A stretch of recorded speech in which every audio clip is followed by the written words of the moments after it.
Hello, my name is Dana Devine. I'm the Chief Scientist at Canadian Blood Services.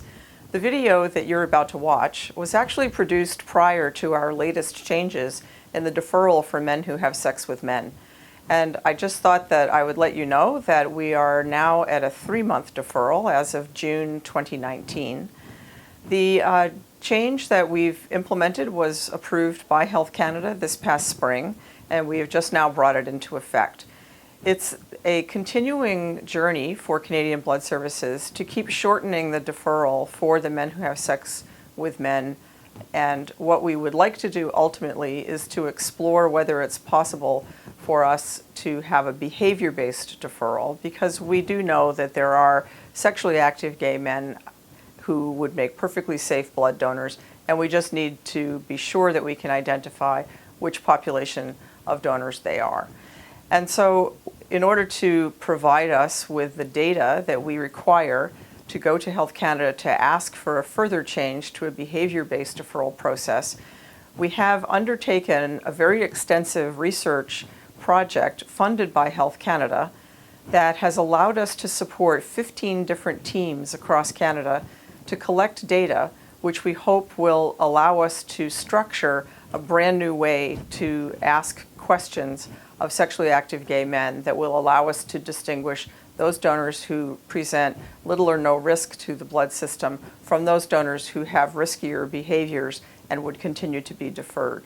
So in the meantime, this video that you're about to watch provides some context to understand why this deferral exists, what the position of Canadian Blood Services is on the issue, and what has been happening over the last decade as we work together to change this deferral to be appropriate for the risk we're trying to manage. Thank you very much for your attention.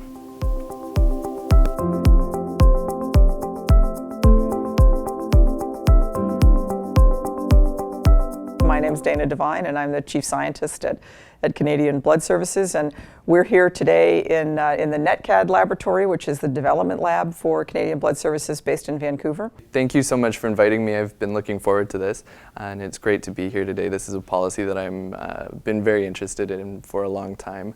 My name is Rob Higgins. I work for the Community-Based Research Center for Gay Men's Health, and I am the research manager for the Sex Now survey there.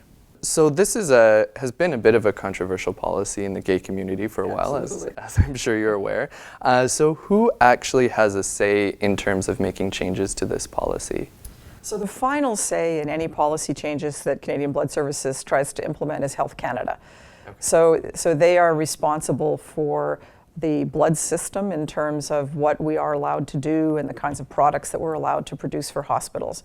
But they actually provide opinion and approval based on applications that we put before them. So the request for changes to policy comes from Canadian Blood Services, or it may come from our sister organization, Héma-Québec, and we take a request to Health Canada to change a policy, and then they will decide whether or not we're allowed to do so. Right, because Canadian Blood Services in and of itself is not a regulator. It's a not-for-profit organization. That's correct. Okay. So the public very clearly wants this change to happen. Why have you not complied so far? What we have been doing is trying to change this deferral practice in stages. And we had initially had a permanent deferral for men who had sex with men. And that was something that arose out of the mid-1980s when HIV got into the blood supply, and we didn't really know, we didn't even know what HIV was. It was AIDS at the time. There was a focus on trying to avoid collecting blood from people who were potentially at risk of having the AIDS virus. And so that was where the original thing started. Over the years, it just never got changed. And so what ended up happening was it started to become a permanent deferral. Our first step in making the change was to say, well, that doesn't make any sense. We need to look at how do we right-size the risk to the risk mitigation. And our process had been to need to engage with the recipients of blood and blood products, because they're the ones who bear the risk of any policy change we make, to look at all the data that existed at the time for the safety factors and who was actually at risk, who were the new cases of HIV in Canada, where were they occurring in the population. At that step, we basically said, okay, we could get everyone to agree that we would make a change. And the first risk assessments that were done basically said that you could make a change to 5 to 10 years of abstinence, and that would be perfectly safe. You would see no change. So we, first of all, petitioned Health Canada to move to 5-year deferral. And we did that. We got permission to do that.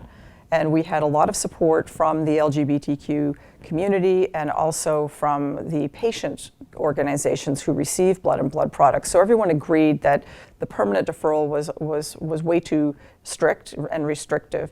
And what could we do that would move that forward? So the 5-year was the first step. And 2 years ago, we implemented a 12-month deferral. So we collected data with the 5-year deferral, showed there was no increased risk, and then went to Health Canada and said, can we change this to 12 months? And they said, yes. And now we're in the midst of collecting that data while we look at what the further steps are to changing the deferral. So it's a multi-step process. Mm-hmm. Okay, and you had mentioned that you were looking at where new infections were occurring, and HIV is contracted daily by all sorts of people in Canada. Why do you stigmatize gay, bi, and other men who have sex with men specifically? So if you actually look statistically at where the new cases of HIV are occurring, they still are occurring disproportionately in the gay community. And while there's a whole nother discussion to have about what society needs to do to have that not be the case, right now the problem that we have for blood safety is that our first step is to try to have people who come to donate who are not in a category where they are at increased risk for any kind of transmissible disease.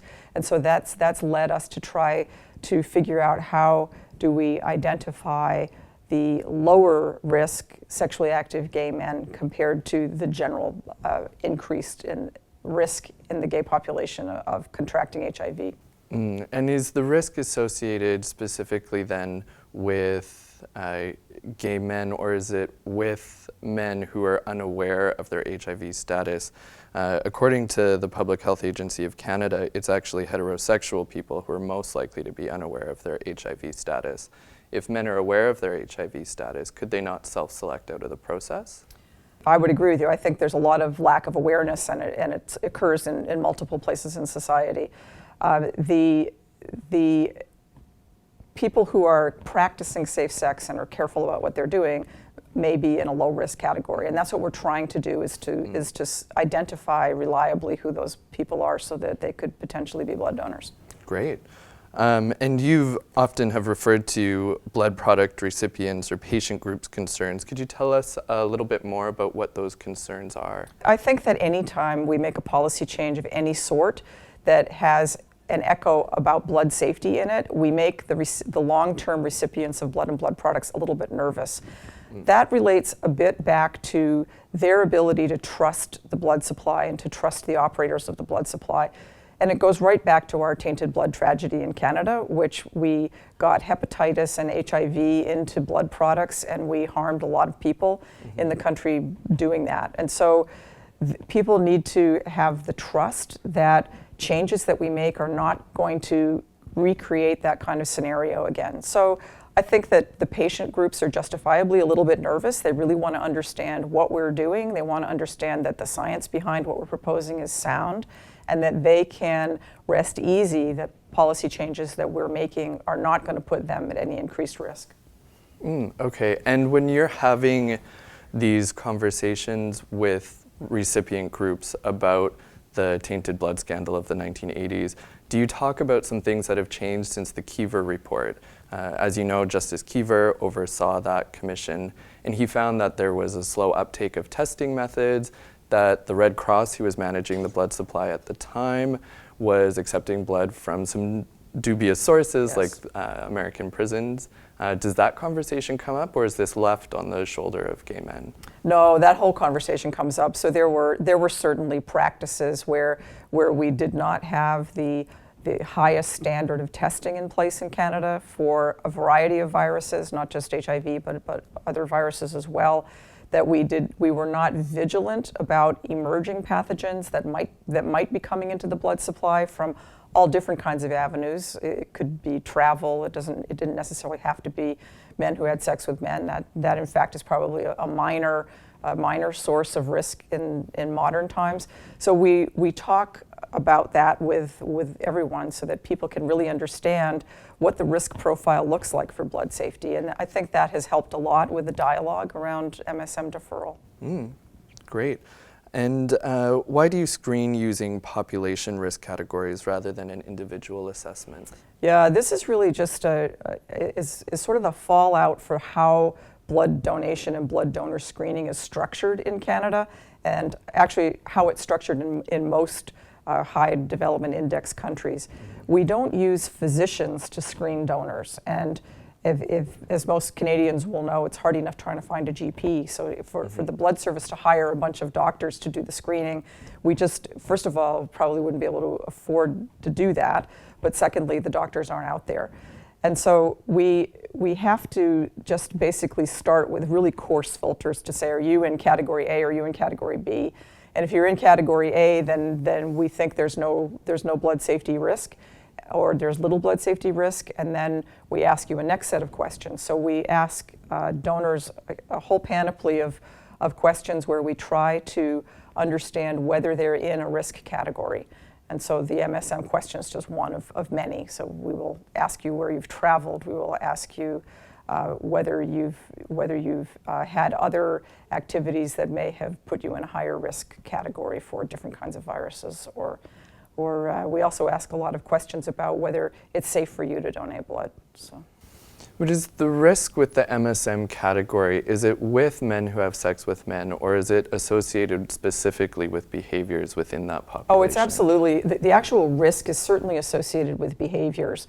And the leap that we have to make is going from the general population risk that one sees in the statistics to be able to say, how do we identify that subset of sexually active gay men who are safe blood donors? And right now, we don't have all of the research conducted to be able to show Health Canada that we have data that will support our request to look at doing something differently. So, given what we know about HIV today and modern testing technology, why did it take a direction from the federal government for this research to begin? So I think what we were originally doing was having conversations that weren't broad enough in the community. So we have put money on the table for doing this kind of research really since the early 2000s, where we created a partnership with the Canadian Institutes for Health Research that had a focus on risk management in transfusion. And we were looking for people who were plugged into the gay community to come forward and try to do some of that research. I think we were a bit vague about it, and we weren't getting uptake on that funding. With this money that the federal government has put on the table to do this research specifically, it actually allowed us to create an identified specific program to do this research. And we also realized that we needed to refine our contacts within the research community who could do this work for us. And so we had a meeting last January that was a research agenda setting meeting. We pulled together all kinds of researchers. We pulled together leadership from the LGBTQ activist community. We pulled together all people that we thought could contribute to getting that research done. And we worked together to set a research agenda. And that has distributed grants to different groups to try to collect that information now. And everybody's out there hopefully doing good things, and that will give us the data that we need. And what about men? We've talked a little bit about this already, who are in long-term monogamous relationships. Do you really think that they represent a higher risk to the blood supply than, say, a straight person with multiple sexual partners? So I think that monogamous relationships in the sexually active gay men is actually where that subset of safe donors sits. I think that's where that's primarily the people that we're really trying to identify reliably. The frequent heterosexual sexual partner change, if you actually look at the data, it doesn't really support an increased risk in blood donors who have changed sexual partners within the last small number of months, say.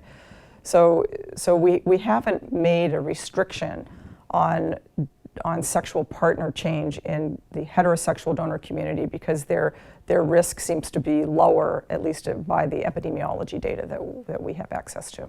And what about men who are taking PrEP? Why are they not eligible to donate? So right now, I think PrEP is new. We're just trying to understand where PrEP fits in the whole scene. We need to understand, like any long-term medication that people are on, we need to understand at a public health level, what's the compliance with PrEP look like, and where, how is this all going to unfold in the community and what its place is.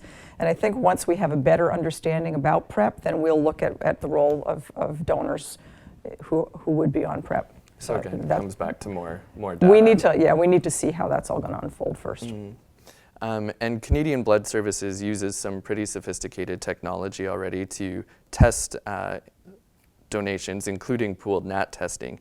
Could you tell us a little bit more about that process and what it actually means in terms of risk to the blood supply? Sure. So what we do when we're testing donors is I should start back and say what we do when we're screening donors is as we're looking for people who are the least likely to come up with a positive test in our testing screening. And so when we have collected that blood, so every unit of blood that we collect is tested, and for most of the viruses that we look for, we're looking actually for evidence of the viral particles themselves in the blood. When we do that testing, it works most effectively if you happen to have that infection, if the virus has a high level in your blood, because then when you sample the sample that you take to be tested, you have a high chance you're going to catch a virus to be able to say that's positive. So if you have a really low level of virus in your blood, you could be positive, and we would miss it with our testing. So that's where the testing risk comes from. There is a possibility of having what we would call a false negative, which means you do have the disease, but we've missed picking it up because the testing's not perfect. So that's really how that works. Mm. And I assume then that would apply to your risk calculations for other populations as well. It does, absolutely. And so a heterosexual person could sleep with hundreds of people and donate blood the very next day, but a monogamous gay man currently cannot. Doesn't that seem wild to you? Well, it does, because the monogamous gay, we haven't figured out yet how to bring those monogamous gay men into the donor pool. That's the research that we have the program out doing now. I think that is the group that is the safe donors, and we need to figure out how to provide the data to support the policy change to get the Health Canada approval. So is that question, when you say you don't know how to attract them, is that a marketing question that you're struggling with, how to bring them in? Or what's the difficulty there? So the question that we have there is being able to provide data to Health Canada that says, this is the change we want to make, and we can show you that it's a safe change to make, and it provides no alteration to the risk profile of blood safety for the country. We don't have any data right now. That's the challenge. So the researchers that are out there asking questions around, if you're a sexually active gay man and you were able to become a blood donor, and we asked you the following questions, how would you perceive those questions? How would you answer those questions? Are there things we should be asking you that we haven't thought about yet? So it's really more about how we're getting information, and that we can demonstrate that the information is coming to us in a reliable, reproducible fashion, and that we're asking questions that are the right questions, that they resonate with the potential donor, so that we're getting the right information. Mm. And so going back to the testing example just for a moment, if the front end window period for HIV is only about 10 days and you're testing for the actual virus, why is the deferral period currently so long? So this is really just the balance between the acceptance of risk, our ability to demonstrate that the risk doesn't appear, and the ability of the recipients to say that they're comfortable with change. So it's not really the piece of the science about the testing in the window period. It's really about the staged introduction of change for all of the community. And could you not hold the blood for the duration of the window period and then test it afterwards? It probably doesn't work because the virus doesn't really replicate in blood after you've collected it. Okay. I know that the UK has reduced its screening period to 3 months. And to be clear, we've heard from a lot of people that asking for abstinence just to donate blood is asking a lot of your donors. But that said, why does Canada not follow suit? So we have started to look at that as an interim between where we are now with 12 months, which is also where the UK has been up until this current change. And we really would prefer to be down this path where we don't have to have a time-based deferral, because the time, as you point out, you're asking a lot of people to, even for 3 months, to be abstinent in order to donate blood. So we would like to be able to ultimately identify the safe subset of sexually active gay men to be donors, and that we get away from this time-based deferral problem. So that's really, to me, the ideal situation. In the meantime, we are looking at going to the 3-month deferral the way the Brits have, while we're getting the other piece in place, because that research will probably take us another 1.5 years till the projects are finished and we know what's going on. Well, I'm definitely happy to hear you say that you're interested in moving away from a time-based deferral. Yeah. And some countries have done that. Spain and Italy are 2 examples. They've come up with a policy that does not stigmatize the LGBT community. Is Canada able to follow suit and do the same? I hope so. I really do think that what we need to do is figure out how to identify this safe subset of sexually active gay men. And that should allow us to destigmatize the approach to this time-based deferral that's being done by others. We need to make sure we're doing that in a way where we're not introducing any risk. So we're right in the middle of that process. Okay. And if you were to let healthy gay men donate, would that not alleviate some of the pressures for blood shortages that we've seen recently? So we hope so. I mean, we hope that we've gone, as we go through all of the work that the blood operator does and that the community is doing to help us with this data, that we actually have an impact on people's willingness to become blood donors. So that remains to be seen, but we're very hopeful that there will be people who step forward. Okay. And why are sexually active gay men currently allowed to donate stem cells and organs if they're not able to donate blood tissue or blood? Yeah, so this is really a question about rarity. And so you can be a sexually active gay man and sign up for our stem cell program or sign your organ donor card. When there are so many people waiting for stem cell transplants or for organs, that we don't want to disallow the ability of an individual to donate based on a blanket deferral. So the choice of using an organ from someone who has died, who was a sexually active gay man, that choice is left up to the potential recipient of the organ and the physician who's doing the transplant.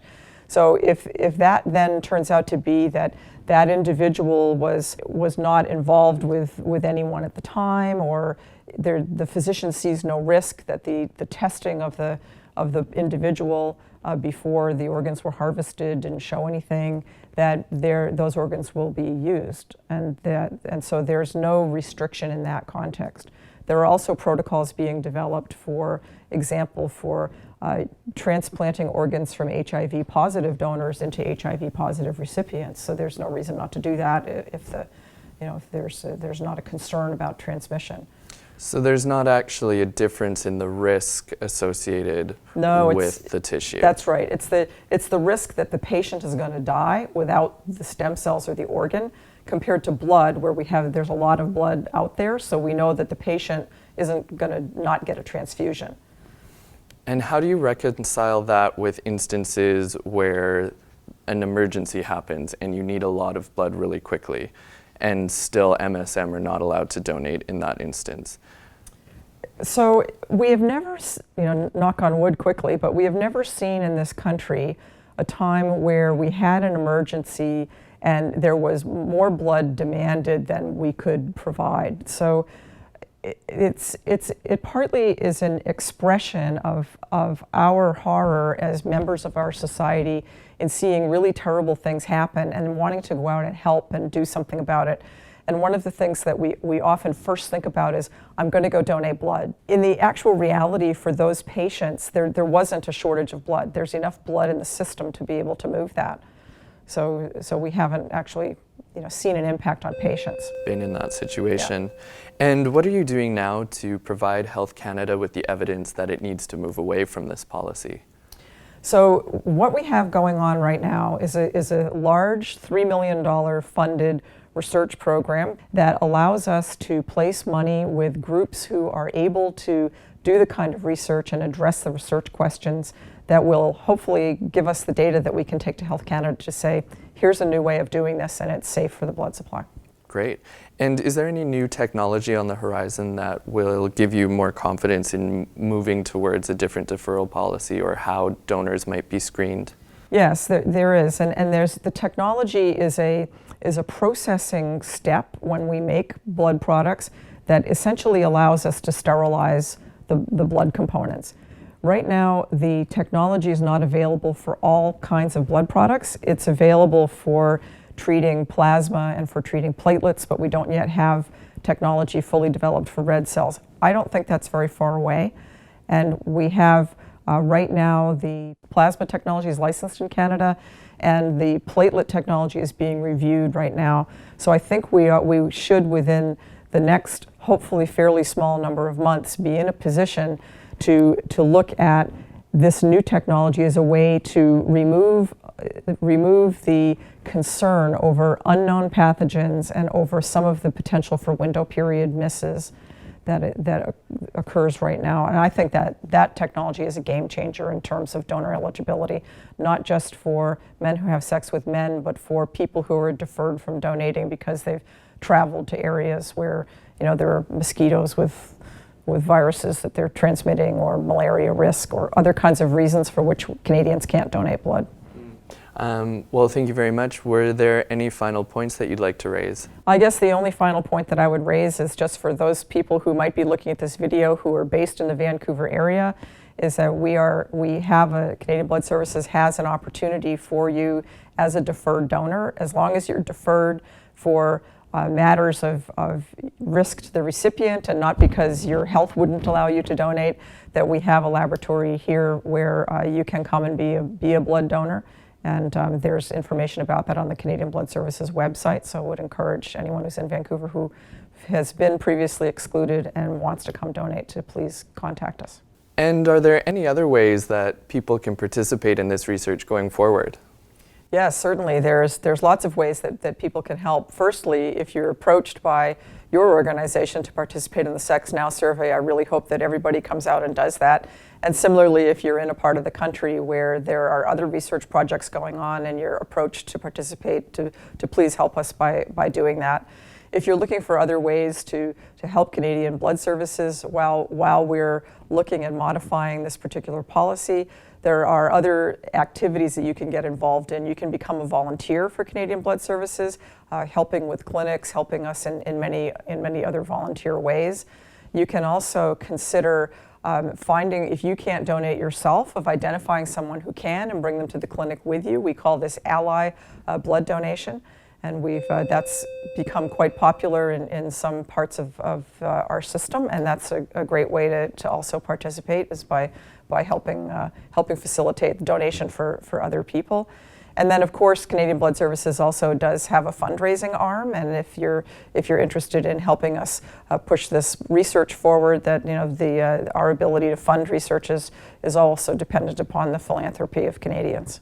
Great, and thank you so much for mentioning the Sex Now survey.